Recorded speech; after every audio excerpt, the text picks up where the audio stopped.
Hello everyone and welcome to my channel. This library haul is a little late because I was caught up with my New Planet Products release videos, and also my daughter just started going back to daycare last week, so a lot of things were postponed.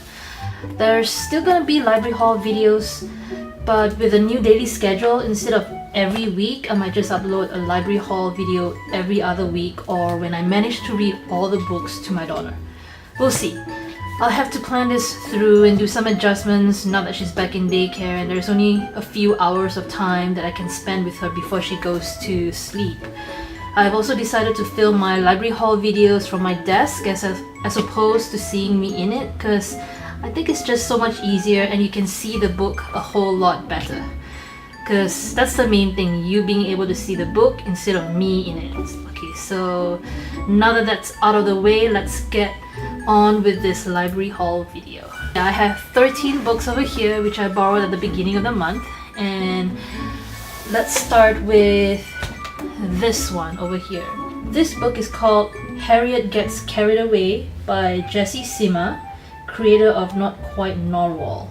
This book is about a little girl called Harriet who likes to wear costumes all the time. She gets a little carried away when it comes to dressing up. See, she loves costumes. She wears it everywhere, not just for Halloween. And then on the morning of her dress-up birthday party, her dads tell her that they need to get some snacks for the party. But all Harriet had in mind was party hats, because she likes to wear hats with her costumes. So knowing her, her dads told her she could get some, but not to get carried away with it. So off they go to the store. And while her dads were busy getting the snacks, she went in search for the hats. But she got distracted when she spotted some penguins getting some ice.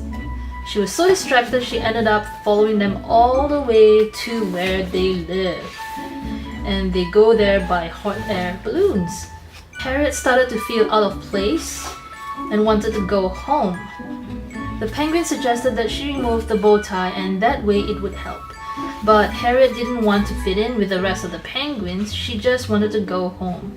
So she tried out many ways to get out of the place, and finally an orca whale arrived, or was just passing by, and she managed to hitch a ride with the orca whale and return back to New York. I guess that's where she lives. Halfway through, the orca whale could not go past a certain point, so her friends, the birds from the park, came and helped her the rest of the way. She returned to the store, got the party hats, and returned to her dad's. The party was a huge success and nobody got carried away. This book has cute and colorful illustrations, a lot of purple theme going on. Simple and easy to understand sentences. It has a really cute story about the kids' obsession with dressing up. And I like how this book normalizes interracial LGBT parents and how they show this bright and spunky girl in the story. Because other than the fact that the parents are LGBT, they are just like every other family out there getting ready for a birthday party. So I really recommend this book. It's really a cute, fun story to read to your child. The next book here is Poppy, Buttercup, Bluebell and Dandy by Fiona Woodcock. This book is about a bunch of flower fairies. There's Dandy and Bluebell, Buttercup and Poppy. So there are flower fairies, I think that's what they are, who spread sunshine and colorful flowers wherever they go. One day, Poppy felt a strange feeling. She told her friends that they needed to go to the city because something was happening there. Off they go and they discovered that the last park in the city was going to close. They decided to save the park. So off they go in search of this park. They walked, climbed, and slid down pathways to reach it. And they finally reached the park, and they began to run wild, spreading around their sunshine and magic, As you can see how stark and brown and gray the page is, but then they are colorful. So that's how the book shows how they spread their magic. Soon colorful flowers and trees started appearing and the park became beautiful and lively again. The book ended with that, and I'd like to think that their effort paid off and the park was safe. So you might want to add to that bit of ending there just for your kid when you read to them. The story was nice, but it could have worked on the ending a little bit. The illustrations were cute and with the right spots of color here and there. Sentences were not too long and the fonts were big. I wouldn't say that this book is all that great, but I'd still recommend this book just because it's an interesting story. The next book I have over here is called Kate Who Tamed the Wind by Liz Garton, Scanlon, and Lee White. This book is about a man who lives on top of a hill in a wooden house. Really windy, and because it's so windy, the man faces a lot of problems. Things are blown away a lot of the time. Shutters banged and creaked a lot. Things get spilled over. You get the gist. Basically, it makes this man's life more than a little difficult. One day, the wind blew his hat off and it flew down to where this little girl called Kate was. The wind also carried this man's cries of despair, and she decided to help him out. She decided to wheel her wagon full of new trees up to the hill where the man lives. She returns his hat and helps him plant the trees around the house. Over the years, the trees grew while the wind continued to blow. And after some years, we see a grown-up Kate visiting the man who still lives up there. The old man was so grateful to Kate. They have a spot of tea and a picnic outside while surrounded within the safety of the trees. A really cute story with lovely, simple illustrations set around the fall season and simple, catchy sentences. This book has a lot of words repeated over and over again in the pages, and when you get the rhythm of the sentences, you can kind of read it in an interesting way to make the story sound interesting. I definitely like the story because it places an importance on trees and their role in the Earth's ecosystem. There's a little bit of information on that on the last page here. And there's also a list of organizations that support and protect the environment. So I really recommend this book. It's a really nice read and one that teaches kids on the importance of trees. The next book I have over here is called Florette by Anna Walker. This is another book that showcases the importance of plants to the environment. Instead of being in a countryside, this one is set in the city where a lot of the time you don't get to see much greenery. This story begins with little May and her family who just moved to the city. She misses her garden and wishes she could bring it with her, but she can't because she lives in like a townhouse or apartment. But like most changes, especially when it comes to moving to a new place, May has to learn to adjust to her new environment. So she tries to add flowery details on the pavement with chalk, but it gets washed away. She sets up a picnic and draws nature on boxes, which is kind of a good idea, but with all the stuff that needs to be unpacked and they can't possibly keep the boxes, her picnic gets knocked over and was ruined. When they explored outside the apartment, the park didn't have anything but pebbles and empty chairs. One day she notices an apple tree bird. When there's an apple tree bird, surely there are trees nearby. She arrives at this building that appears to house all sorts of leafy plants. The place was called Florette, but it was closed. However, she notices a small green sprout peeking through a gap. She decided to take it home with her and plant it in a jar. She has a little jar over here. So over time, more plants appeared and she has her very own garden again with her friends around the neighborhood. A really wonderful story with cute watercolor illustrations, short, simple sentences. I like how the story teaches kids how to adjust to a major event, a major life-changing event in their lives such as a move, and I also like how they teach us that even though we live in a city, there's always a way to bring greenery into our lives, even if it's just in a pot. Life in a busy city doesn't have to be all stark and lifeless. I would recommend this book. It's a really good book to read. Next book I'm gonna share with you is called Rabbit and Possum by Dana Wulfekotte. This book is about two animals that are friends. One is a rabbit and the other is a possum. Rabbit likes to leap before she looks, while Possum is more of a cautious type of person. One day, on the day that Possum was at Rabbit's place, Possum fell asleep. Rabbit tries to wake Possum up, but the possum didn't stir, until suddenly there was some rustling sound coming from the nearby bushes. It scared Possum so much that it ran all the way up on a tree. Rabbit tries to persuade Possum to calm down, but Rabbit couldn't climb the tree, and Possum didn't know how to get back down. Rabbit tries to come up with different ideas to help Possum get back down, but Possum was a little uneasy with some of the suggestions. Even the ladder that Rabbit built was too short. Rabbit had one more idea, and so went away to get help. Rabbit returns with a moose, the very same animal that scared Possum up the tree in the first place. Possum was more scared of the moose than being trapped on the tree. Moose tries not to get offended and still tries to help Possum to get down anyway. When Possum finally got down, Possum realizes that Moose wasn't a monster after all.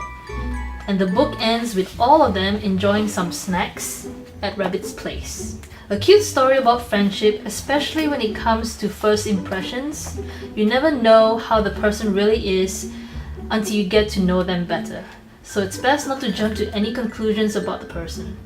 Cute illustrations with some speech bubbles, short, simple sentences.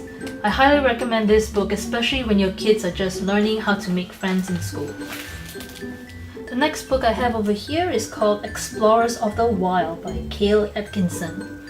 The main reason I picked up this book was because of its colorful and cute illustrations.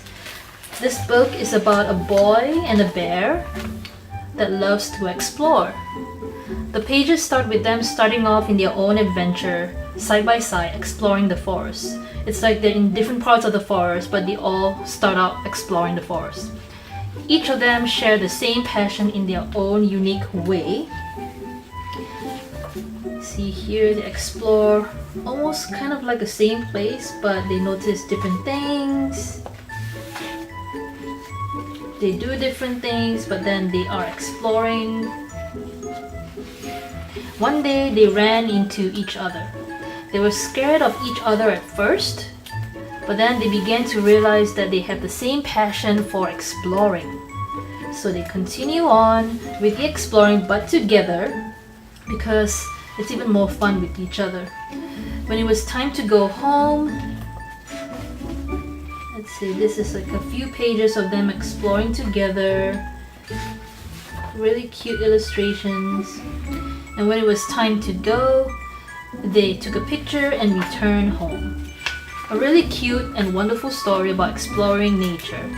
I recommend this book because it shows the kids the wonders of nature and how fun it can be exploring it, especially with friends.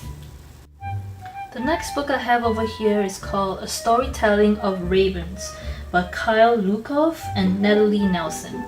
This book is about group names of animals. So each page gives a picture of the animals and the name group for it. So there's the nuisance of cats, memory of elephants, smack of jellyfish, the shrewdness of apes, the trip of sheep, the knot of toads, the tower of giraffes, the bloat of hippopotamuses, the storytelling of ravens, like on the cover, the title, the sloth of bears, the ostentation of peacocks, the business of ferrets, the parliament of owls, the exaltation of larks. So there are a total of 14 group animals in this book. All of the illustrations are in the colors of yellow, red, green, pink, black and white. It can be a little difficult for younger kids, but if you read to them repeatedly, it will stick. My daughter is still too young to understand. All she cares about is the type of animal on the page and counting them. So what I do instead is I keep a list of this animal group names so that when I think she's ready, I can teach her those names. So not really a storybook, but more for educational reading. So like for example, I have over here is a list of the group names. So I keep a list of these group names of animals in my mini happy planner, just to keep track for later.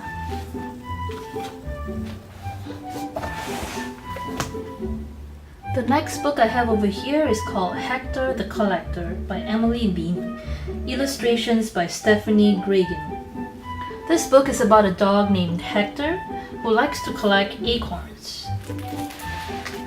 The book shows the joy of collecting and how some collections can grow into some of the greatest museums in the world. So anyway, Hector likes to collect acorns. He picks them up wherever he goes or wherever he finds them.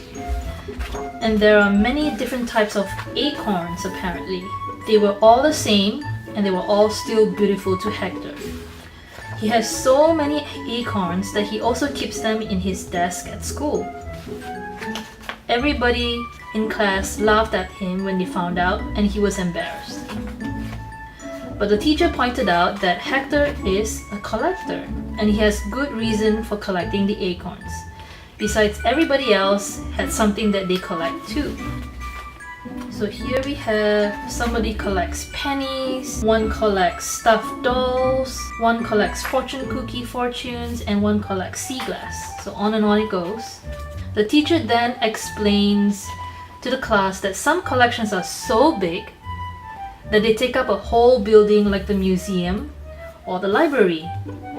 Those collections belong to the public.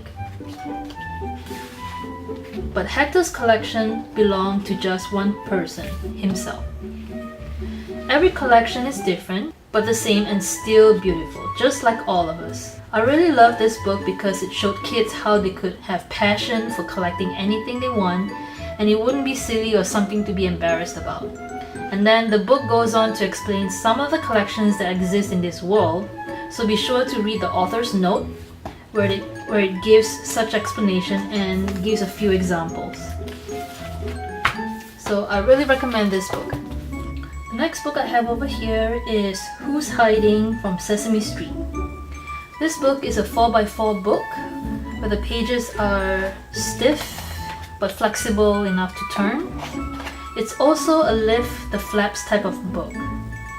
I borrowed this book because my daughter really likes Elmore and the rest of the Sesame Street characters, and she also likes flaps.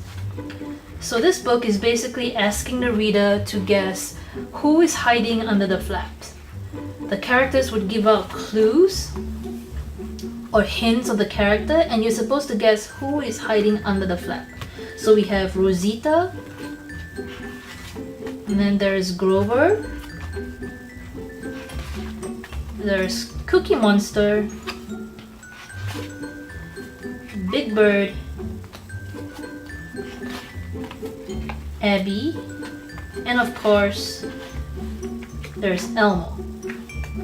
So there's like basically one flap for each page. This book is enjoyable because it's filled with all the fun characters from Sesame Street, and it's a great way to have fun with your kids, to get them to guess. A simple book that's fun to read. The next book is Snow Sisters, Two Sisters, One Snowy Day by Kerri, Kokias, and Tegan White.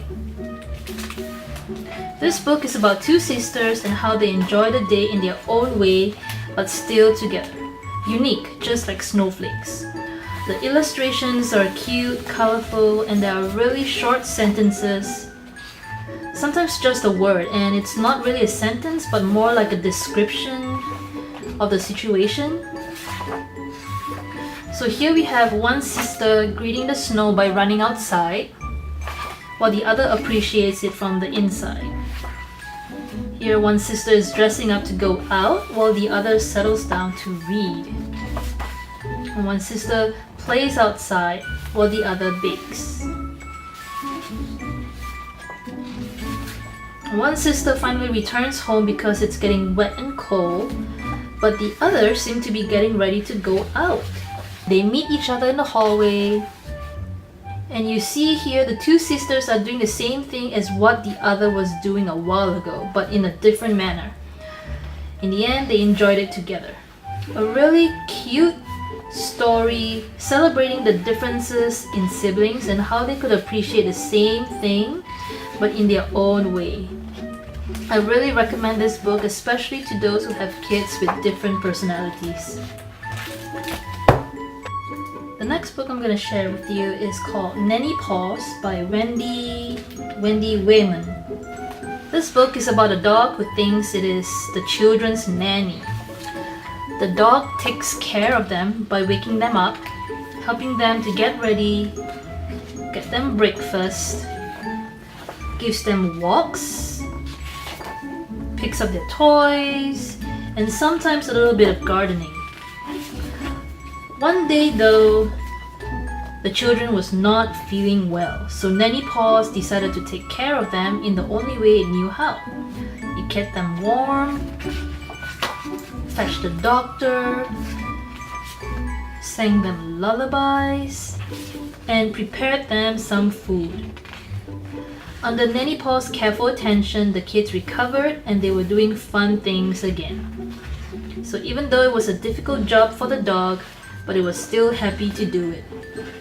A delightful story that's just fun to read.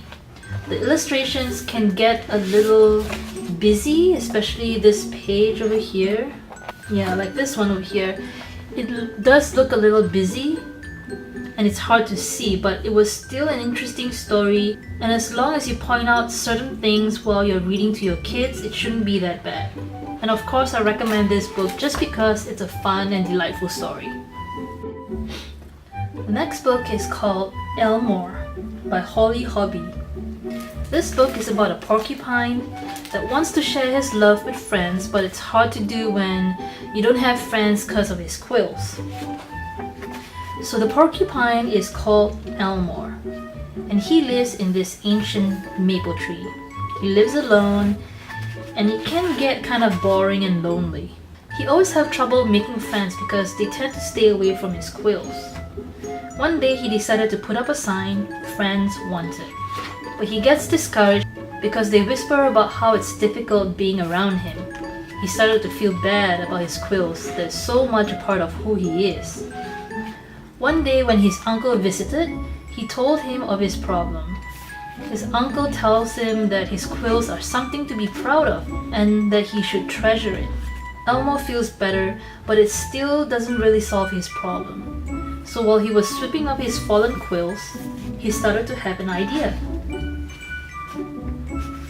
He tied up a bunch of quills together with a string and started leaving them out with a sign that said, "Free quills, 100% real porcupine quill."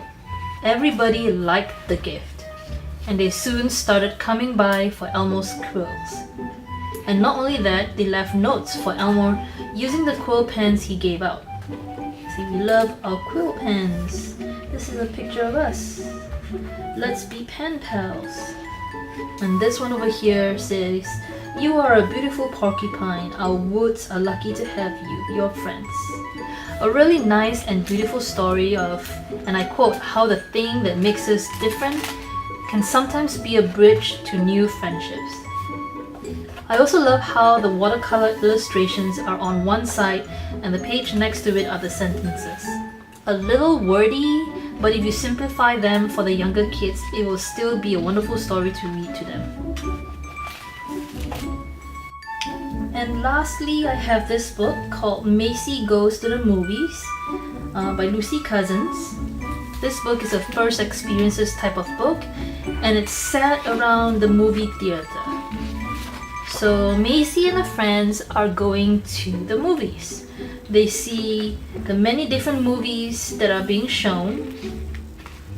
They grab some snacks to eat while watching the movie. They got their tickets. They find their seats. And here we see how one of them was afraid of the dark because the lights are dimming down. Like all the movie theaters, if it's not kid friendly, you are supposed to stay quiet so that everybody can enjoy the movie. But of course, when the scene warrants it, you can react to it, like laughing. If you need to go to the restroom, you can go quickly and return to your seats. After the movie has ended, Maisy and her friends discusses about the movie they just watched, what they like about it or what they don't like about it. So what's next? They want to watch it again. A really good book to read to your kid, especially when it's their first time going to the movie theater and they don't know what to expect. And you also want to try and tell them the rules of being quiet during a movie. I definitely would recommend this book. So that's all I have for this library haul video. I hope you enjoyed the books I have for you here. If you like this video, do give it a thumbs up. And if you want to watch more of my videos, don't forget to subscribe to my channel. And with that, see you in the next library haul video. Bye!